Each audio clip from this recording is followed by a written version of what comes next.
Question पड़ेगा if x equal to 1 find A B C. यहां पर आउटपुट आपको दे दिया गया। जनरली क्या होता है, इनपुट दिया होता है और आउटपुट पूछा जाता है। इस क्वेश्चन में आउटपुट दे दिया गया है और इनपुट पूछे हैं कि क्या क्या पॉसिबल कॉम्बिनेशन है एबीसी के वैल्यूज के। स्क्रीन रोकें और आप सब लोग ट्राई करें इसको। चलिए मैं सॉल्व करता हूं इसे। x इक्वल टू 1, सभी का आंसर आ गया होगा। देखिए एंड गेट हमने यहां पर अप्लाई किया हुआ है, तो ऑब्वियस है कि एंड गेट में आउटपुट 1 कब आता है, जब तीनों ही इनपुट क्या होते हैं, लॉजिक 1 होते हैं।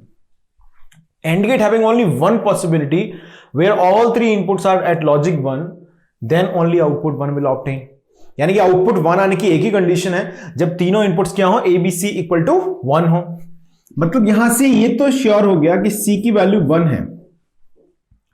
अब हमें यहां पर जो एक्सनॉर गेट है उसकी वैल्यू भी 1 चाहिए, क्योंकि यहां पर आउटपुट 1 जनरेट करने के लिए जरूरी है।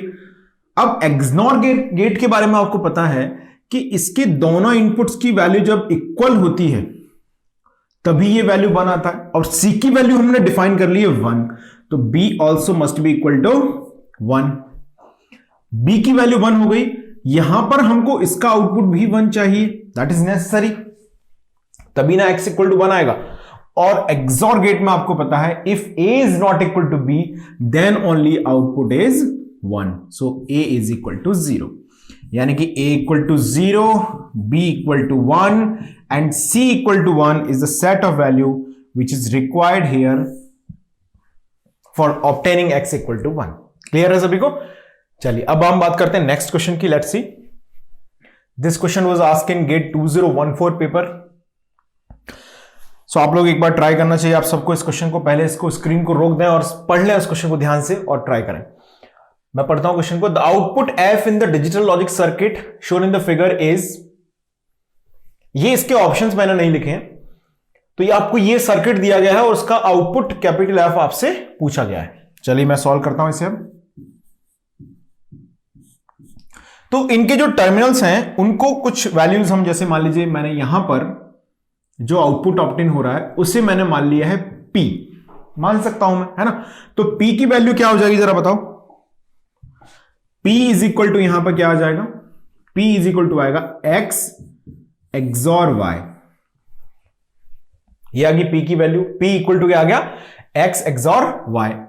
ओके, अब अगर हम यहां पर देखें फिर से, यहां पर ये जो P है वो यहां पर आ रहा है, ऑब्वियस है ये पॉइंट P है, और इन दोनों में क्या होगा, एक्सनॉर ऑपरेशन होगा। यानी यहां पर जो वैल्यू है वो क्या है, सपोज आपने इसको Q मान लिया, ठीक है। तो Q की वैल्यू मैं क्या लिख सकता हूं जरा बताओ। I can say Q is equal to P XNOR Z। ये है किसकी वैल्यू, Q की। Q is equal to P XNOR Z। और जो F की वैल्यू है, F इज इक्वल टू क्या है, इन दोनों का मल्टीप्लीकेशन, यानी कि P इंटू Q। इतनी बात समझ में आ गई हमको। चलिए अब आगे बढ़ते हैं। देखिए P की वैल्यू हमको मिल चुकी है, ये है, और P XNOR Z means Q, और P इंटू Q मतलब F। ओके, चलिए अब नेक्स्ट स्टेप की बात करते हैं इसमें। अब F की वैल्यू हमें अल्टीमेटली फाइंड करनी है और Q की वैल्यू पता है, तब जरा इनकी वैल्यूज को इसमें रख देते हैं। इस क्वेश्चन में थोड़ा सा प्रॉपर वे में सॉल्व करना इसको जरूरी है। अब जैसे 4 ऑप्शन में अगर आपको दे देता, तो वैसे इसमें दिए थे 4 ऑप्शन क्वेश्चन जब पूछा गया था, तो हम वेरीफाई भी कर सकते थे। एक्स वाई जेड की वैल्यूज अज्यूम कर लो, इस सर्किट पर अप्लाई कर दो, जो आउटपुट आ रहा है उसकी वैल्यू देख लो, और एक्स वाई जेड की उन्हीं वैल्यू को ले जाके ऑप्शन में रख के देख लो, आउटपुट से मैच कर रहे हैं वो ऑप्शन पॉसिबल हो सकते हैं, जो मैच नहीं कर रहा है उनको हटाते जाओ। हिट एंड ट्रायल मेथड हम लोग कई बार इसे अप्लाई कर भी चुके हैं। तो P इंटू Q, तो F इक्वल टू मैंने लिखा P को एज इट इज। Q की वैल्यू क्या है, Q is equal to P XNOR Z है, तो F इक्वल टू मैं क्या लिख सकता हूं, P into P XNOR Z को क्या लिख सकते हैं आप, लिख सकते हैं आप P into Z plus P bar into Z बार, ऐसे लिख सकता हूं मैं। तो ऑब्वियसली मैं F इक्वल टू लिख सकता हूं P into Z plus P into P bar into Z बार, और इसकी वैल्यू हो जाएगी 0। P डॉट P बार मतलब 0, A dot A bar equal to 0, ऐसे P dot P bar equal to 0। तो F इक्वल टू क्या आ गया, P इंटू Z। अच्छा P की वैल्यू क्या है, P is equal to X XOR Y, यानी कि x XOR y into Z. x XOR y मतलब क्या है इस बात का, x बार y plus X Y bar into Z. Rearrange करेंगे अगर आप इसको तो फाइनल आंसर मिलेगा हमें f is equal to X bar Y Z plus X Y bar Z. Clear है? ये आंसर आपके पास आ गया, फाइनल आंसर आ गया। Clear? This is the option. उसमें एक 4 ऑप्शन आप देखेंगे, प्रीवियस से 2014 ईसी में आया ये, तो आपको मिल जाएगा वहां पर। क्लियर है? चलिए नेक्स्ट क्वेश्चन की बात करते हैं, क्वेश्चन नंबर 49। रीड करें क्वेश्चन को, रीड द क्वेश्चन। रीड किया सबने क्वेश्चन, अब चलिए आंसर निकालने की कोशिश करें। Which one of the, question पढ़ लेते हैं। Which one of the following Boolean expression correctly represents the relation between P Q are and M1। बोला है कौन सा ऑप्शन ऐसा है जो पी क्यू आर और M1 के रिलेशन को करेक्टली रिप्रेजेंट कर रहा है। ये क्वेश्चन है, आप लोगों ने सॉल्व किया होगा, आंसर कुछ भी है मैच करेंगे। ठीक है, गेट में आया ये भी प्रीवियस ईयर्स में। देखिए यहां पर हमें मिल रही है वैल्यू x, यहां पर हमें मिल रही है वैल्यू y, और इन दोनों का रिजल्टिंग है z, और वो XOR होगा किसके साथ, r के साथ। ओके, इतनी बात हमें सर्किट से बहुत क्लियरली समझ में आ रही है। तो x की वैल्यू मैं क्या लिख सकता हूं, x की वैल्यू मैं लिख सकता हूं p NAND operation with q is x, यानी कि p q होल बार, ये x हो गया। ओके, अब देखते हैं y की वैल्यू हम क्या लिख सकते हैं। y is equal to p plus Q, p plus Q equal to क्या है, y। ओके, z क्या है यहां पर, z है x इंटू वाई, इन दोनों का मल्टीप्लीकेशन है z, है ना। z क्या है, x इंटू वाई है। इतनी बात समझ में आ गई। अब जरा x इंटू वाई यानी कि z की वैल्यू को थोड़ा सॉल्व करके सिंपल बना लेते हैं। तो z में x की वैल्यू मेरे पास है P Q whole bar into Y की वैल्यू मेरे पास है क्या, p प्लस क्यू। इनकी वैल्यूज को अगर मैं पुट कर दूं यहां से, तो z की जो वैल्यू हमारे पास आई है ना, उसमें हम क्या कर सकते हैं, डिमॉर्गन्स प्रिंसिपल लगा सकते हैं। जैसे ही आप इसमें क्या लगाएंगे, डिमॉर्गन्स प्रिंसिपल लगाएंगे, दैट्स सी। तो z इक्वल टू हमारे पास पी क्यू होल बार, मैं क्या लिख सकता हूं इसे मैं लिख सकता हूं p bar plus q bar into p plus q. यह आ गया हमारे पास। ओके, अब यहां से अगर हम z की वैल्यू को लिख रहे हैं, यहां से अगर हम z की वैल्यू लिखेंगे तो ऑब्वियसली अब इसमें कौन सी थ्योरम मुझे लगानी चाहिए, मुझे लगानी चाहिए इसमें ट्रांसपोजिशन थ्योरम, यानी कि 1 multiply with this and that p will multiply with q बार। तो क्या आंसर आएगा, p बार q प्लस p q बार। अभी हमने थोड़ी देर पहले डिस्कस किया था लास्ट क्लास में कि p bar plus q bar into p plus q is a form of XOR gate, यानी कि ये हमने लिखा है p XOR q। z is nothing, z is p XOR q। p XOR q का जो आउटपुट आया है उसे हमने XOR कर दिया है r के साथ। अच्छा, ये तो वही बात होगी, कौन सी, M1 equal to Z XOR with R, यानी कि M1 इक्वल टू है P XOR with Q, resulting it gate XOR with R। This is the value of M1। Let's verify the options. कौन से ऑप्शन में ऐसा हो रहा है, चेक करके आंसर बताओ क्या आएगा। P XOR Q XOR with R, option D is the correct answer. सभी का ऑप्शन डी आ रहा था, जिनका ऑप्शन डी था दे आर एब्सोल्युटली राइट। चलिए अब आगे बढ़ते हैं नेक्स्ट क्वेश्चन की ओर। रीड करें इस क्वेश्चन को। In the figure the LED दी गई फिगर के अंदर 4 ऑप्शंस बनाए हैं, इसमें से इन्होंने emits light when both S1 and S2 are closed। बोला है दोनों कीज जब ऑन हो जाएंगी तभी ये लाइट जलेगी। एलईडी के अंदर, LED is just a diode, okay, light emitting diode बोलते हैं इसको। तो डायोड के अंदर क्या है, जब इसका पी रीजन यानी कि ये वाला जो रीजन है वो हाई होगा और ये रीजन क्या होगा, लो होगा, तो उस कंडीशन में ये एमिट करेगी। ओके, अब आपको 4 ऑप्शन पढ़ के इसको आंसर करना है। सर्किट को थोड़ा सा अगर हम ऑब्जर्व करते हैं तो 2 एक्सॉर गेट के इनपुट्स हैं इस तरह से, यानी कि यहां पर आपने लॉजिक वन वीसीसी, मतलब लॉजिक वन हम बोल सकते हैं उसको, प्लस वीसीसी को, ग्राउंड को हम इसमें बोलेंगे लॉजिक 0। तो आपने देखा यहां से कि ये 1 और ये 1 हमने अप्लाई किया, तो यहां पर मिलेगा आपको 0, यहां पर क्या मिल गया 0। नैंड गेट का एक इनपुट हो चुका है 0, तो आपको मालूम है enabling and disabling criteria of NAND gate, यानी कि एक इनपुट अगर हम 0 कर दें नैंड गेट का, तो आउटपुट हमेशा एक आने लग जाता है, क्या, फिक्स 1। कोई फर्क नहीं पड़ता कि ये वेरिएबल क्या ऑब्टेन होके आ रहा है, मतलब आउटपुट यहां पर 1 आएगा, यानी कि इसका जो एंड रीजन है एलईडी का वो भी हाई हो गया, पी रीजन पहले से हाई था, यानी कि एलईडी जलने वाली नहीं है। अब आपको ऑप्शंस देखने हैं, emits light when both S1 and S2 are closed, कोई चांस नहीं है। Emits light when both S1 and S2 are open, देखिए कोई फर्क ही नहीं पड़ना। यहां पर मान लीजिए आपने बोला कि x वैल्यू जनरेट हो रही है, अब x वैल्यू 0 है 1 है, इसको कोई फर्क नहीं पड़ेगा, क्योंकि एक इनपुट का आंसर फिक्स हो गया है 0, और एक इनपुट अगर नैंड गेट में फिक्स हो जाए 0 तो आंसर हमेशा आता है लॉजिक 1, यानी कि नैंड गेट का आंसर अगर 0 लॉजिक 1 आ रहा है, मतलब एलईडी का जो एंड टर्मिनल है वो हमेशा हाई रहेगा। इसका सीधा मतलब है कि जो आउटपुट है वो कभी भी एलईडी जलने वाली नहीं है। Does not emit light irrespective off switch positions. Option D is the correct answer for this question. चलिए आगे बढ़ा जाए।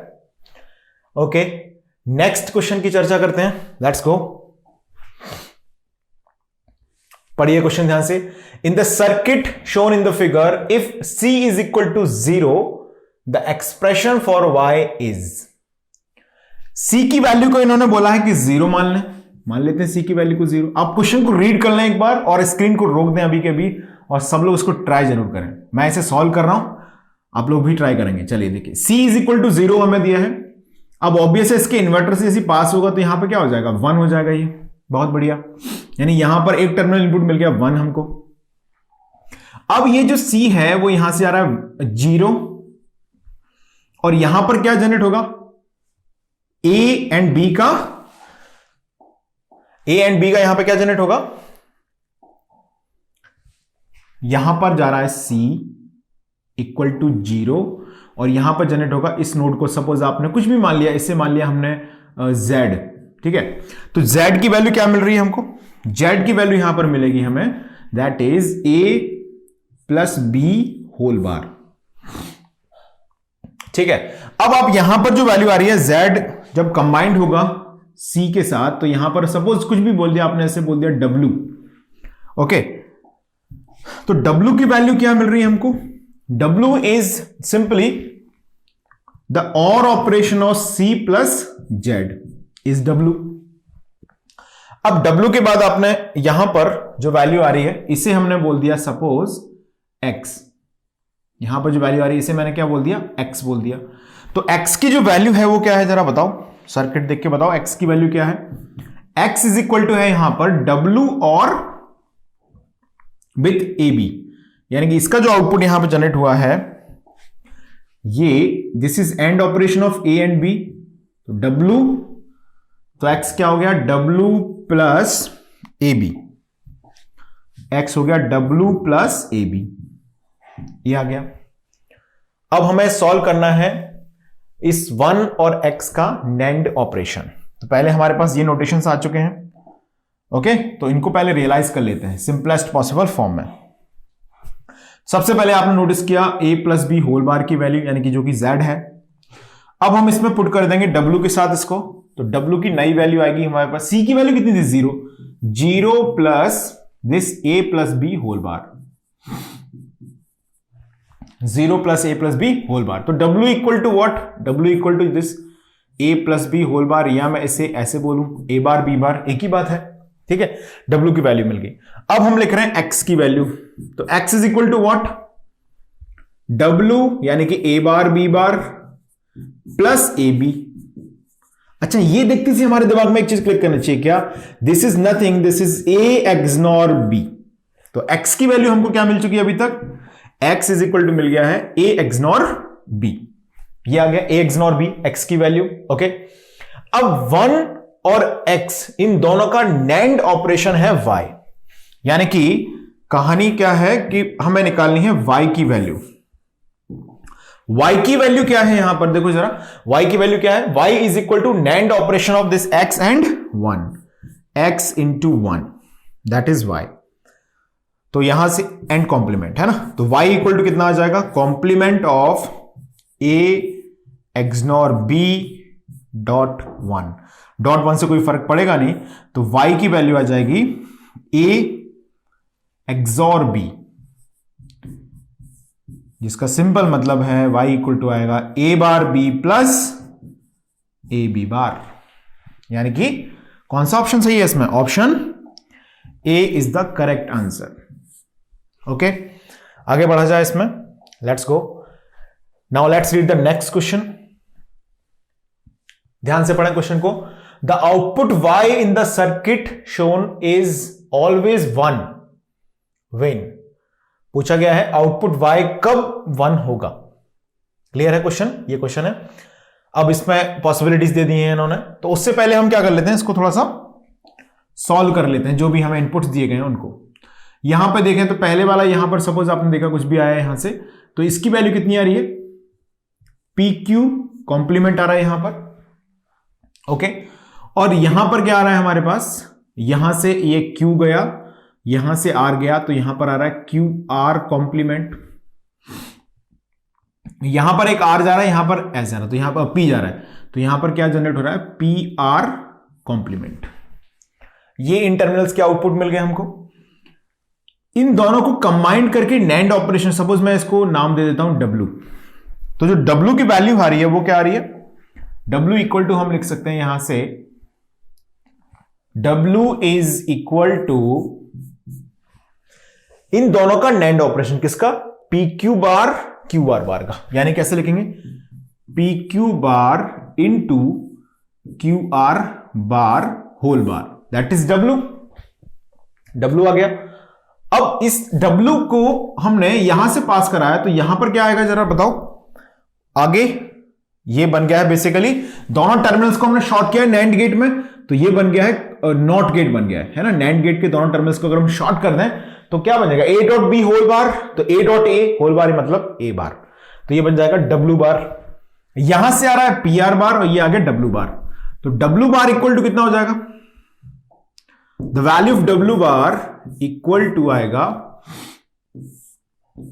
P Q bar dot Q R bar whole complement, complement of the complement. Clear है इतना। और यहां से हम जो y लिख रहे हैं, that y is equal to क्या है, that y is equal to is the NAND operation of W bar into P R bar, इसका NAND ऑपरेशन है y। तो y इक्वल टू क्या आ जाएगा, W बार की वैल्यू पता है आपको ये है।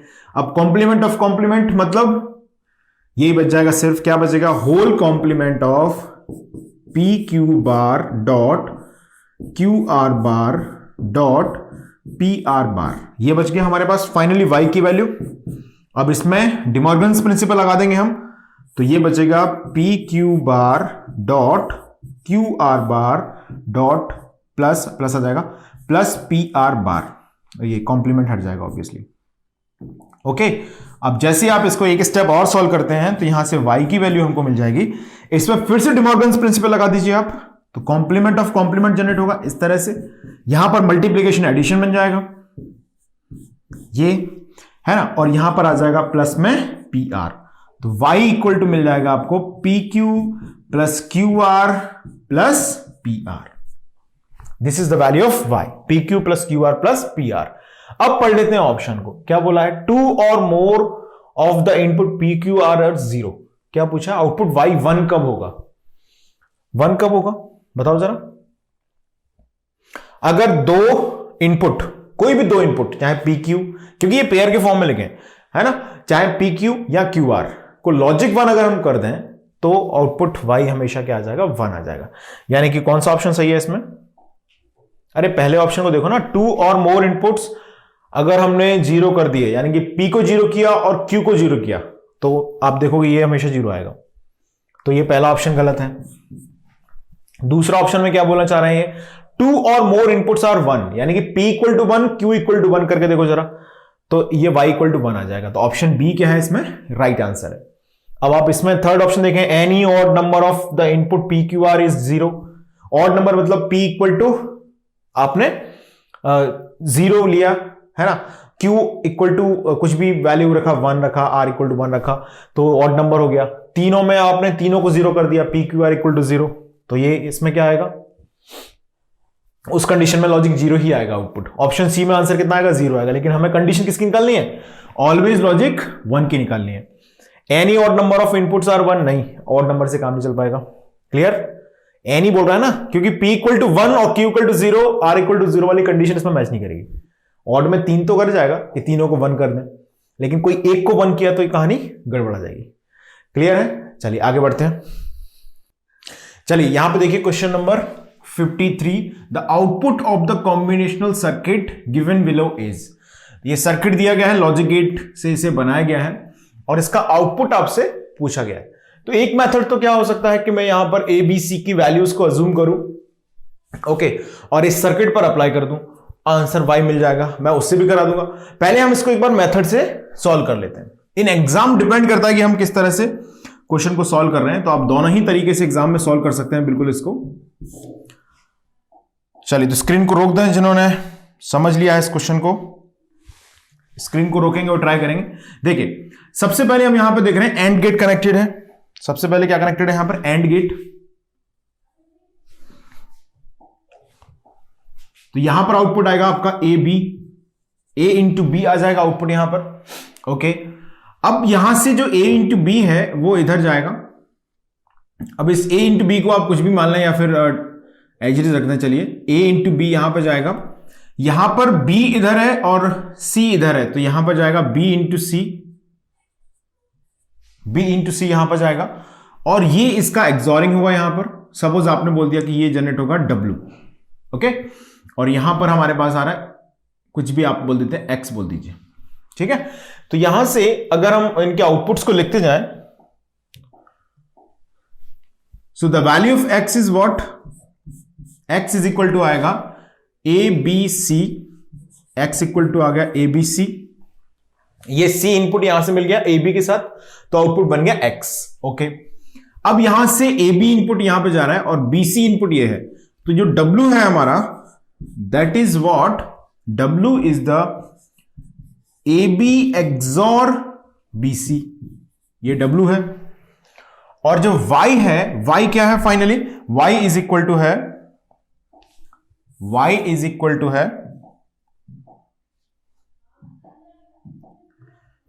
y इज इक्वल टू है w XOR x, w sorry y equal to w XOR x, w XOR x, that is the value of y। So the y equal to हम क्या लिख सकते हैं, w की वैल्यू कितनी है, A B XOR B C, A B XOR B C, और x की वैल्यू कितनी है, x की वैल्यू है ए बी सी, तो ऐसे लिखा हमने। अब ऑब्वियसली हम पढ़ चुके हैं कि जो एक्सॉर गेट है that follows the associativity principle, यानी कि एसोसिएटिविटी को ये भी फॉलो करता है, then obviously I can rearrange like this, ऐसे मैं रीअरेंज कर सकता हूं इसको, एक्सॉर बी सी, ये आ गया ए B XOR A B C XOR B C. अब इसको थोड़ा सा सिंपल करने के लिए अगर मान लीजिए मैंने यहां से ए बी कॉमन ले लिया, तो यहां ब्रैकेट में क्या बचेगा, सी एक्सॉर 1 बचेगा, एक्सॉर विद बी सी, इतना आ गया। अब किसी भी वेरिएबल सी को अगर हम एक्सॉरिंग कर दें विद 1, तो आंसर क्या आता है जरा बताओ। सी की वैल्यू 0 मान लेंगे तो आंसर आएगा 1, 1 मान लेंगे तो आंसर आएगा 0। यानी कि अगर हम इस तरह से लिखें इसमें, तो ये आंसर आएगा आपका सी बार, तो ये हो जाएगा ए बी सी बार, आप चाहें तो इसमें एक ब्रैकेट लगा सकते हैं इस तरह से, A B C bar XOR B C, ये आ गया। अब इस एक्सॉर ऑपरेशन से हम क्या कर सकते हैं, यहां से बी कॉमन ले लेते हैं, तो बी कॉमन लिया आपने, तो ब्रैकेट में क्या बचेगा, ए सी बार एक्सॉर सी, ये आ गया। ओके, चलिए आगे बढ़ते हैं हम इसमें। अब यहां से मैं y की वैल्यू को क्या लिख सकता हूं, जरा सोचो जरा। AC बार एक्सॉर C, पहले मैं ब्रैकेट को सॉल्व कर लेता हूं। तो AC बार यानी कि फर्स्ट आपने किया complement into second plus first as it is into complement of second, ये हमने लिख दिया। तो y equal to B into, अब इसकी वैल्यू क्या आ जाएगी जरा बताओ। इसकी वैल्यू आ जाएगी a बार प्लस, यहां तक क्लियर है सभी को, ये हमने लिखा है यहां से ए बी सी बार की वगैरह से। ओके, तो ये आगे a bar plus c, complement हट जाएगा यहां से ऑब्वियसली। ओके, तो ये कितना बचेगा, a bar plus c into c plus a c bar, ये आ गया। अब इसको थोड़ा सा रीअरेंज कर लेते हैं, b times a bar c plus c plus a c bar, इतना लिखा हमने। अब इन दोनों से मैं क्या कॉमन ले सकता हूं, जल्दी से बोलो। c कॉमन ले सकता हूं, बिल्कुल सही बात है। c कॉमन लिया हमने तो ब्रैकेट में क्या बच गया, 1 प्लस a बार बच गया plus a into C bar. 1 plus a bar मतलब हो गया 1, तो b times c plus a C bar, ये आ गया। तो b इंटू, अब हम क्या लिखेंगे इसको, डिस्ट्रीब्यूशन थ्योरम अप्लाई कर दीजिएगा। डिस्ट्रीब्यूशन थ्योरम क्या कहती है, 1 प्लस 2 इंटू 3, तो 1 प्लस 2 इंटू 1 प्लस 3, यानी कि a plus C into C plus C bar into C plus C bar, bracket close. तो यह आंसर आएगा finally b into A plus C. b into A plus C is the final answer for y। क्या answer आ गया, option C is the right answer. चलिए अब मैं इसी क्वेश्चन को आपको थोड़ा वेरिफिकेशन वाले अप्रोच से सिखाता हूं, है ना। हम चाहें तो इसी क्वेश्चन को वेरिफिकेशन करके भी सॉल्व कर सकते हैं, बिल्कुल कर सकते हैं। तो पहले आप इतना नोट कर लें, स्क्रीन को रोक दें और लिख लें। चलिए अब हम इसे वेरीफाई करके देख लेते हैं कैसे आंसर आएगा। मान लीजिए मैंने a की वैल्यू यहां पर अज्यूम कर ली, a की वैल्यू मैंने अज्यूम कर ली 0, ओके, b की वैल्यू अज्यूम कर ली है 0 और c की वैल्यू भी अज्यूम कर ली है 0। जस्ट हमने कंसीडर किया। तो अगर आप इसमें रियलाइज करें, अगर सब कुछ 0 0 है देन इसमें 0 0 लेना सही नहीं लग रहा मुझे। ऐसा करते हैं, कुछ वैल्यूज को 1 भी ले लेते हैं। जैसे मान लीजिए मैंने b एंड c को ले लिया है 1 1 1 a 0 b and c equal to 1। तो यहां पर क्या आएगा 0 पे, यहां से 0 आ जाएगा इधर, ये 0 है तो ये भी क्या आ जाएगा 0, यहां पर भी क्या आएगा 0 आएगा, यहां पर भी 0 आएगा क्योंकि a 0 है, ओके। और यहां से b एंड c 1 है तो यहां पर आएगा 1, ये 0 और 1 यहां पर आएगा 1 और 0 y इक्वल टू आएगा 1, यानी कि a 0 b 1 और c 1 पर y इक्वल टू कितना आ रहा है 1 आ रहा है। तो 1 कौन कौन दे सकता है, एक तो ऑप्शन a दे रहा है 1, ओके। ऑप्शन b क्या दे रहा है, ऑप्शन b दे रहा है 0, तो ये सही नहीं होगा ऑब्वियसली। अगर हम बात करें ऑप्शन c की, तो ऑप्शन c अगर हम देखें तो ये भी 1 दे रहा है, ऑप्शन d भी 1 दे रहा है, ओके। अब हमें क्या करना होगा, नेक्स्ट वैल्यू कंसीडर करनी होगी। सपोज मैं इस बार ले रहा हूं a equal to 1, b equal to 0 and c equal to भी 0। अब देखिए जरा इस बार क्या होगा, यहां पर ये 0 आएगा, यहां पर आउटपुट 0 आएगा, यहां पर भी 0 आएगा, यहां पर भी 0, और फाइनली अगर हम ऑब्जर्व करते हैं तो इसका वैल्यू भी 0, यानी कि y आएगा 0। तो a equal to 1, b equal to 0, c equal to 0 पर आउटपुट क्या आना चाहिए, 0 आना चाहिए। यानी कि अगर हम ऑब्जर्व करते हैं तो ऑप्शन a इस बार हट जाएगा, क्योंकि ऑप्शन a दे रहा है लॉजिक 1, तो ये ऑप्शन a यहां से हट गया। अब कौन से ऑप्शन बच गए, C एंड D ऑप्शन हमारे पास बच गए। तो C की वैल्यू अगर हम यहां पे 0 पुट कर रहे हैं, B की वैल्यू 0 पुट कर रहे हैं। अब मैं क्या कर रहा हूं, वैल्यूज को थोड़ा चेंज कर देता हूं। This time I am taking A is equal to या A equal to 1, B equal to 1 and C equal to 0। ये ले लिया हमने, इस बार पुट करके देखते हैं। तो A equal to 1, B equal to 1 put करेंगे तो यहां पर आएगा लॉजिक 1, यहां पर कितना आएगा लॉजिक 1, ओके, क्योंकि a equal to 1, b equal to 1 है। अब ये c यहां पे कंबाइन होगा तो ये 0 हो जाएगा, सही बात है। अब यहां से बी एंड सी इसकी वैल्यू आएगी 0, लेकिन ये आ रहा है 1, तो ये 0 1 कंबाइन होकर यहां पाएंगे 1, और 1 एट 0 कंबाइन होकर y इक्वल टू आएगा 1, यानी कि इस कंडीशन में आउटपुट आना चाहिए लॉजिक 1। जरा पुट करके देखो, ऑप्शन सी एंड डी हमारे पास बचे हुए हैं, तो ऑप्शन सी में जब आप पुट करेंगे b1 इंटू 1 प्लस 0, तो आंसर आएगा 1। ऑप्शन डी में अगर हम पुट करेंगे, ऑप्शन डी में अगर हम ये पुट करेंगे तो c is equal to 0 into 1 plus 1, तो आंसर आएगा 0, लेकिन एक्चुअली आंसर क्या है हमारा 1, यानी कि option C is the correct answer, option D नहीं हो सकता। क्लियर है?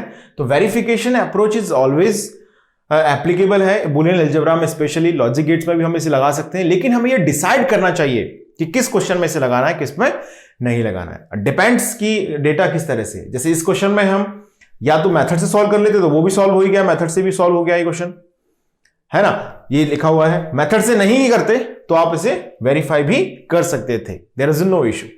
चलिए आगे बढ़ते हैं नेक्स्ट क्वेश्चन पे।